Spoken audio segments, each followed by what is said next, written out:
Sejarah Medan berawal dari sebuah kampung yang didirikan oleh guru Patimpus di pertemuan Sungai Deli dan Sungai Babura. Hari jadi kota Medan ditetapkan pada tanggal 1 Juli tahun 1590. Selanjutnya pada tahun 1632, Medan dijadikan pusat pemerintahan Kesultanan Delhi, sebuah kerajaan Melayu. Bangsa Eropa mulai menemukan Medan sejak kedatangan John Anderson dari Inggris pada tahun 1823. Peradaban di Medan terus berkembang hingga pemerintah Hindia Belanda memberikan status kota pada tanggal 1 April tahun 1909 dan menjadikannya pusat pemerintahan Karesidenan Sumatera Timur. Memasuki abad ke-20, Medan menjadi kota yang penting di luar Jawa, terutama setelah pemerintah kolonial membuka perusahaan perkebunan secara besar-besaran. Menurut Bappenas, Medan adalah salah satu dari 4 pusat pertumbuhan utama di Indonesia, bersama dengan Jakarta, Surabaya, dan Makassar. 8. 9. Medan adalah kota multietnis yang penduduknya terdiri dari orang-orang dengan latar belakang budaya dan agama yang berbeda-beda. Selain Melayu dan Karo sebagai penghuni awal, Medan didominasi oleh etnis Jawa, Batak, Tionghoa, Minangkabau, Mandailing, dan India. Mayoritas penduduk Medan bekerja di sektor perdagangan, sehingga banyak ditemukan ruko di berbagai sudut kota. Di samping kantor-kantor pemerintah provinsi, di Medan juga terdapat kantor-kantor konsulat dari berbagai negara seperti Amerika Serikat, Jepang, Malaysia, dan Jerman. Medan berasal dari kata bahasa Tamil Maidan atau Maidanam, yang berarti tanah lapang atau tempat yang luas, yang kemudian teradopsi ke bahasa Melayu. Hari jadi kota Medan diperingati tiap tahun sejak tahun 1970 yang pada mulanya ditetapkan pada tanggal 1 April tahun 1909. Tanggal ini kemudian mendapat bantahan yang cukup keras dari kalangan pers dan beberapa ahli sejarah. Karena itu, wali kota membentuk panitia sejarah hari jadi kota Medan untuk melakukan penelitian dan penyelidikan. Surat Keputusan Wali Kota Matia Kepala Daerah Kota Matia Medan nomor 342 tanggal 25 Mei tahun 1971 yang waktu itu dijabat oleh Den. Syurkani membentuk panitia peneliti hari jadi Kota Medan. Duduk sebagai ketua adalah Prof. Mahadi, SH, Sekretaris Syarudin Siwan, Ma, anggotanya antara lain Maryam Darus, SH dan Telukman, SH. Untuk lebih mengintensifkan kegiatan kepanitiaan ini dikeluarkan lagi Surat Keputusan Wali Kota Matia Kepala Daerah Kota Matia Medan No. 618 tanggal 28 Oktober tahun 1971 tentang pembentukan panitia penyusun sejarah Kota Medan dengan ketuanya Prof. Mahadi, SH, Sekretaris Syarudin Siwan, Ma dan anggotanya H. Muhammad Said Dada Meraksa, Letkol, Nas Sebayang, Nasir Tim Sutanaga, M. Soli Lubis, SH, Der. Payung Bangun, Ma dan R. Muslim Akbar, DPRD Medan sepenuhnya mendukung kegiatan kepanitiaan ini sehingga mereka pun membentuk pansus dengan Ketua MA. Harahap beranggotakan antara lain Der. M. Hasan Ginting, Ni. Janius Jamin SH, Badar Kamil, Badan Mas Sutarjo. Dalam buku The History of Medan tulisan Tengku Lukman Sinar, 1991, dituliskan bahwa menurut Hikayat Aceh, Medan sebagai pelabuhan telah ada pada tahun 1590, dan sempat dihancurkan selama serangan Sultan Aceh Alauddin Saidi Mukamil kepada Raja Haru yang berkuasa di situ. Serangan serupa dilakukan Sultan Iskandar Muda tahun 1613 terhadap Kesultanan Delhi. Sejak akhir abad ke-16, nama Haru berubah menjadi Guri, dan akhirnya pada awal abad ke-17 menjadi Delhi. Pertempuran terus-menerus antara Haru dengan Aceh mengakibatkan penduduk Haru jauh berkurang. Sebagai daerah taklukan, banyak warganya yang dipindahkan ke Aceh untuk dijadikan pekerja kasar. Selain dengan Aceh, kerajaan Haru yang makmur ini juga tercatat sering terlibat pertempuran dengan kerajaan Melayu di Semenanjung Malaka dan juga dengan kerajaan dari Jawa. Serangan dari Pulau Jawa ini antara lain tercatat dalam kitab Pararaton yang dikenal dengan Ekspedisi Pamalayu. Dalam Negara Kertagama, Empu Prapanca juga menuliskan bahwa selain Pain, Panai, Majapahit juga menaklukkan Kampe, Kampai, dan Haru. Berkurangnya penduduk daerah pantai timur Sumatera akibat berbagai perang ini, lalu diikuti dengan mulai mengalirnya suku-suku dari dataran tinggi pedalaman turun ke pesisir pantai timur Sumatera. Suku Karo bermigrasi ke daerah pantai Langkat, Serdang, dan Deli. Suku Simalungun ke daerah pantai Batubara dan Asahan, serta suku Mandailing ke daerah pantai Kualu, Kota Pinang, Panai, dan Bilah. 10. Dalam riwayat hamparan perak yang dokumen aslinya ditulis dalam huruf Karo pada rangkaian bilah bambu, tercatat Guru Patimpus, tokoh masyarakat Karo, sebagai orang yang pertama kali membuka desa yang diberi nama Medan. Namun, naskah asli riwayat hamparan perak yang tersimpan di rumah Datuk Hamparan Perak terakhir telah hangus terbakar ketika terjadi kerusuhan sosial, tepatnya tanggal 4 Maret tahun 1946. Patimpus adalah anak Tuan Si Rajahita, pemimpin Karo yang tinggal di Kampung Pekan, Pakan. Ia menolak menggantikan ayahnya dan lebih tertarik pada ilmu pengetahuan dan mistik, sehingga akhirnya dikenal sebagai Guru Patimpus. Antara tahun-tahun 1614 sampai tahun 1630 Masehi, ia belajar agama Islam dan diislamkan oleh Datuk Kota Bangun, setelah kalah dalam adu kesaktian. Selanjutnya Guru Patimpus menikah dengan adik Tarigan, pemimpin daerah yang sekarang bernama Pulau Brayan dan membuka desa Medan yang terletak di antara Sungai Babura dan Sungai Deli. Dia pun lalu memimpin desa tersebut. 10. Guru Patimpus Sembiring Pelawi pada tahun 1590 kemudian dipandang sebagai pembuka sebuah kampung yang bernama Medan Puteri walaupun sangat minim data tentang Guru Patimpus sebagai pendiri kota Medan. Karenanya hari jadi ditetapkan berdasarkan perkiraan tanggal 1 Juli tahun 1590 dan diusulkan kepada Wali Kota Medan untuk dijadikan sebagai hari jadi Medan dalam bentuk perkampungan, yang kemudian dibawa ke sidang DPRD TEK 2 Medan untuk disahkan. Berdasarkan sidang DPRD tanggal 10 Januari tahun 1973 ditetapkan bahwa usul tersebut dapat disempurnakan. Sesuai dengan sidang DPRD, Wali Kota Matia Kepala Daerah Tingkat 2 Medan mengeluarkan surat keputusan No. 74 tanggal 14 Februari tahun 1973 agar panitia penyusun sejarah Kota Medan melanjutkan kegiatannya untuk mendapatkan hasil yang lebih sempurna.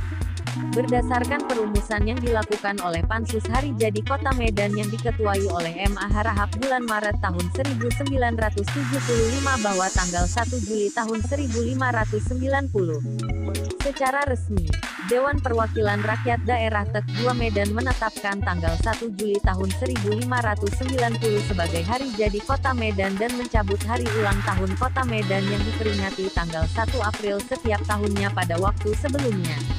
Di Kota Medan juga menjadi pusat Kesultanan Melayu Deli, yang sebelumnya adalah Kerajaan Aru.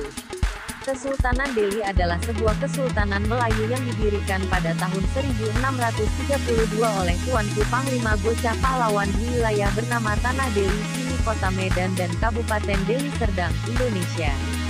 John Anderson, orang Eropa asal Inggris yang mengunjungi Deli pada tahun 1833 menemukan sebuah kampung yang bernama Medan. Kampung ini berpenduduk 200 orang dan seorang pemimpin bernama Raja Pulau Brayan sudah sejak beberapa tahun bermukim di sana untuk menarik pajak dari sampan-sampan pengangkut lada yang menuruni sungai. Pada tahun 1886, Medan secara resmi memperoleh status sebagai kota, dan tahun berikutnya menjadi ibu kota Karesidenan Sumatera Timur sekaligus ibu kota Kesultanan Deli. Tahun 1909, Medan menjadi kota yang penting di luar Jawa, terutama setelah pemerintah kolonial membuka perusahaan perkebunan secara besar-besaran. Dewan Kota yang pertama terdiri dari 12 anggota orang Eropa, 2 orang Bumiputra Melayu, dan seorang Tionghoa. Di akhir abad ke-19 dan awal abad ke-20 terdapat 2 gelombang migrasi besar ke Medan. Gelombang pertama berupa kedatangan orang Tionghoa dan Jawa sebagai kuli kontrak perkebunan. Tetapi setelah tahun 1880 perusahaan perkebunan berhenti mendatangkan orang Tionghoa, karena sebagian besar dari mereka lari meninggalkan kebun dan sering melakukan kerusuhan. Perusahaan kemudian sepenuhnya mendatangkan orang Jawa sebagai kuli perkebunan. Orang-orang Tionghoa bekas buruh perkebunan kemudian didorong untuk mengembangkan sektor perdagangan. Gelombang kedua ialah kedatangan orang Minangkabau, Mandailing, dan Aceh. Mereka datang ke Medan bukan untuk bekerja sebagai buruh perkebunan, tetapi untuk berdagang, menjadi guru, dan ulama. Sejak tahun 1950, Medan telah beberapa kali melakukan perluasan areal, dari 1.853 hektar menjadi 26.510 hektar pada tahun 1974. Dengan demikian dalam tempo 25 tahun setelah penyerahan kedaulatan, kota Medan telah bertambah luas hampir 18 kali lipat. Kota Medan memiliki luas 26.510 hektare, 265,10 km persegi, atau 3,6% dari keseluruhan wilayah Sumatera Utara. Dengan demikian, dibandingkan dengan kota kabupaten lainnya, Medan memiliki luas wilayah yang relatif kecil dengan jumlah penduduk yang relatif besar. Secara geografis kota Medan terletak pada 3 derajat 30, 3 derajat 43, lintang utara dan 98 derajat 35, 98 derajat 44 bujur timur. Untuk itu topografi kota Medan cenderung miring ke utara dan berada pada ketinggian 2,537,5 meter di atas permukaan laut. Kabupaten Deli Serdang merupakan salah satu daerah yang kaya dengan sumber daya alam SDA, khususnya di bidang perkebunan dan kehutanan. Karena secara geografis Medan didukung oleh daerah-daerah yang kaya sumber daya alam, seperti Deli Serdang, Labuhan Batu, Simalungun, Tapanuli Utara, Tapanuli Selatan, Mandailing Natal, Karo, Binjai, dan lain-lain. Kondisi ini menjadikan kota Medan secara ekonomi mampu mengembangkan berbagai kerjasama dan kemitraan yang sejajar, saling menguntungkan, saling memperkuat dengan daerah-daerah sekitarnya. Di samping itu sebagai daerah pinggiran jalur pelayaran Selat Malaka, Medan memiliki posisi strategis sebagai gerbang, pintu masuk, kegiatan perdagangan barang dan jasa, baik perdagangan domestik maupun luar negeri, ekspor-impor. Posisi geografis Medan ini telah mendorong perkembangan kota dalam dua kutub pertumbuhan secara fisik, yaitu daerah Belawan dan pusat kota Medan saat ini. Sedikitnya ada 9 sungai yang melintasi kota ini. Sungai Belawan, Sungai Badera, Sungai Sikambing, Sungai Putih, Sungai Babura, Sungai Deli, Sungai Sulang Saling, Sungai Kera, Sungai Tuntungan. Selain itu, untuk mencegah banjir yang terus melanda beberapa wilayah Medan, pemerintah telah membuat sebuah proyek kanal besar yang lebih dikenal dengan nama Medan Kanal Timur. Iklim. Berdasarkan klasifikasi iklim Köppen, Medan memiliki iklim hutan hujan tropis dengan musim kemarau yang tidak jelas. 11 Medan memiliki bulan-bulan yang lebih basah dan kering, dengan bulan terkering, Februari, rata-rata mengalami presipitasi sekitar sepertiga dari bulan terbasah, Oktober. Suhu di kota ini rata-rata sekitar 27 derajat Celcius sepanjang tahun. Presipitasi tahunan di Medan sekitar 2.200 mm. Berdasarkan data kependudukan tahun 2005, penduduk Medan diperkirakan telah mencapai 2.036.018 jiwa, dengan jumlah wanita lebih besar dari pria, 1.010.174 jiwa lebih besar dari 995.968 jiwa. Jumlah penduduk tersebut diketahui merupakan penduduk tetap, sedangkan penduduk tidak tetap diperkirakan mencapai lebih dari 500.000 jiwa, yang merupakan penduduk komuter. Berdasarkan sensus penduduk Indonesia 2010, penduduk Medan berjumlah 2.109.339 jiwa. 27. Penduduk Medan terdiri atas 1.040.680 laki-laki dan 1.068.659 perempuan. 27. Bersama kawasan metropolitannya, Kota Binjai dan Kabupaten Deli Serdang, penduduk Medan mencapai 4.144.583 jiwa. Dengan demikian Medan merupakan kota dengan jumlah penduduk terbesar di Sumatera dan keempat di Indonesia. Sebagian besar penduduk Medan berasal dari kelompok umur 0-19 dan 20-39 tahun, masing-masing 41% dan 37,8% dari total penduduk. Dilihat dari struktur umur penduduk, Medan dihuni lebih kurang 1.377.751 jiwa berusia produktif, 15-59 tahun. Selanjutnya dilihat dari tingkat pendidikan. Rata-rata lama sekolah penduduk telah mencapai 10,5 tahun. Dengan demikian, secara relatif tersedia tenaga kerja yang cukup, yang dapat bekerja pada berbagai jenis perusahaan, baik jasa, perdagangan, maupun industri manufaktur. Laju pertumbuhan penduduk Medan periode tahun-tahun 2000 sampai tahun 2004 cenderung mengalami peningkatan, di mana tingkat pertumbuhan penduduk pada tahun 2000 adalah sebesar 0,09% dan menjadi 0,63% pada tahun 2004. Jumlah penduduk paling banyak ada di Kecamatan Medan Deli, disusul Medan Helvetia dan Medan Tembung. Jumlah penduduk yang paling sedikit terdapat di Kecamatan Medan Baru, Medan Maimun, dan Medan Polonia. Tingkat kepadatan penduduk tertinggi ada di Kecamatan Medan Perjuangan, Medan Area, dan Medan Timur. Pada tahun 2004, angka harapan hidup bagi laki-laki adalah 69 tahun sedangkan bagi wanita adalah 71 tahun. Etnis. Kota Medan memiliki beragam etnis dengan mayoritas penduduk beretnis Jawa, Batak Tionghoa, dan Minangkabau. Adapun etnis aslinya adalah Melayu dan suku Karo bagian Jahe atau pesisir. Keanekaragaman etnis di Medan terlihat dari jumlah masjid, gereja dan vihara Tionghoa yang banyak tersebar di seluruh kota. Daerah di sekitar Jalan Zainul Arifin dikenal sebagai Kampung Keling, yang merupakan daerah pemukiman orang keturunan India. Secara historis, pada tahun 1918 tercatat bahwa Medan dihuni oleh 43.826 jiwa.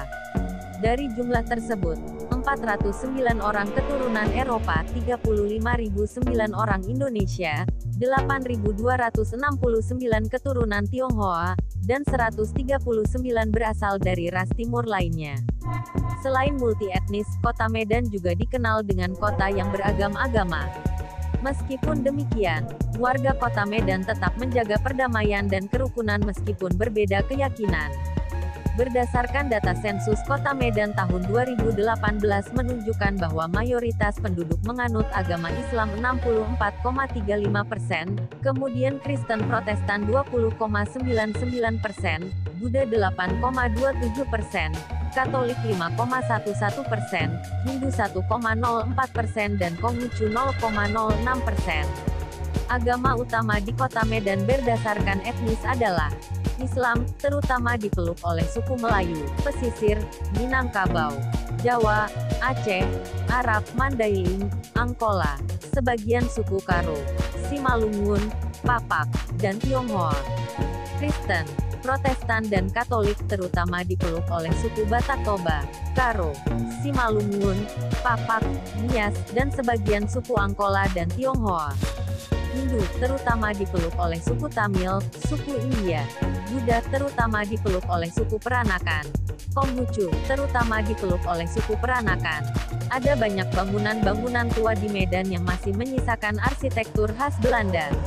Contohnya, Gedung Balai Kota Lama, Kantor Pos Medan, Menara Air Tirtanadi, yang merupakan ikon kota Medan, Titi Gantung, sebuah jembatan di atas rel kereta api, Kantor Pos, Bank Indonesia, Gedung London Sumatera dan bangunan tua di daerah Kesawan.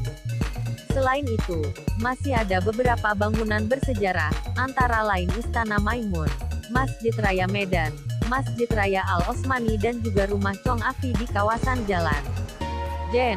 Ahmad Yani, Kesawan.